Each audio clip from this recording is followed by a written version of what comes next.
Everybody should pull conventional.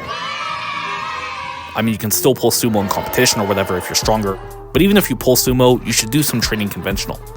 That can be an actual conventional, or variations like stiff-legged or Romanian deadlifts.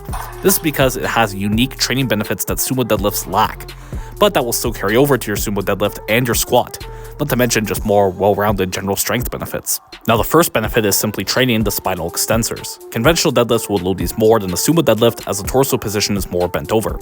Now, the spinal extensors can be a limiting factor in both our squat and deadlift. In the squat, our ability to extend the knee with our quads gets maximally loaded. From here, we bend over more to use more hip extension. However, we don't actually max out our hip extension strength in the squat because our spinal extensors are going to give out first, our chest collapses. Thus, stronger spinal extension allows us to use more hip extension strength in our squat, lifting more weight overall. And on deadlifts, spinal extension strength prevents us from rounding our back forwards. While rounding can actually be stronger off the floor and let us lift more overall, we need to be able to extend it at lockout, so if we round too much and don't have the strength to extend it, we're not going to be able to complete the lift. Now, the other big benefit of conventional movement patterns is learning how to hinge properly. That is, bend over with hip flexion and no spinal or knee flexion. These aren't inherently bad movements to do, but a lot of people just don't have the skill to purely bend at their hips, and this impacts their form negatively. Hinging can prevent the common issue of squatting your deadlift, both sumo and conventional, which can ruin your balance over midfoot and not let you use your posterior chain properly. And while a squat is still going to be leg dominant, a proper one will still use a bit of hinging to get the posterior chain involved, and again make sure we stay balanced over our midfoot. Again, stiff-legged or Romanian deadlift variations are a good way to work this. Minimal knee flexion here, only as much as you need to stay balanced and also access deeper hip flexion.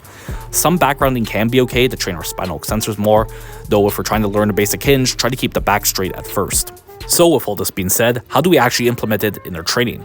Well, if you're already a conventional puller, pat yourself on the back for being superior. If you're a sumo puller, I usually say something like 20 to 25% of your deadlift volume can be with conventional or variations of it. And I usually do go with full variations versus regular conventional just because we can really emphasize these benefits, spinal extension and hinging.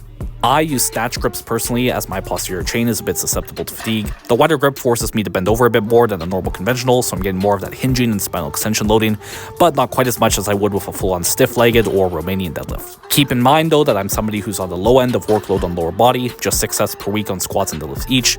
Most people can probably do stiff-legged or Romanian deadlifts just fine, which will get even more hinging and spinal extension benefits. Now you may ask, what about the reverse? Should conventional pullers try sumo? And my answer is no.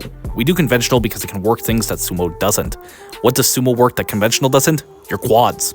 And most people who are going to be deadlifting are already going to be squatting, or at least something else already working their quads. And even in the real rare cases they aren't, there's still more efficient ways to work your quads. There's a lot of people who think the quote-unquote hips are worked more on sumo. I legit think they just assume because the sumo has a wider leg position that works the hips more.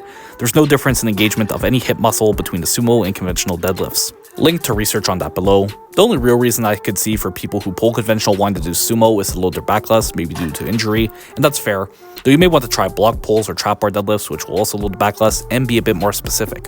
So that's basically it, guys. Everybody should be doing conventional deadlifts or a variation of it because I said so in a video, and to work your spinal extensors and practice hinging. See the description and pinned comments for where to contact me for coaching and programs. Please like, comment more questions you have below, and subscribe if you haven't already. And once again, thanks for watching.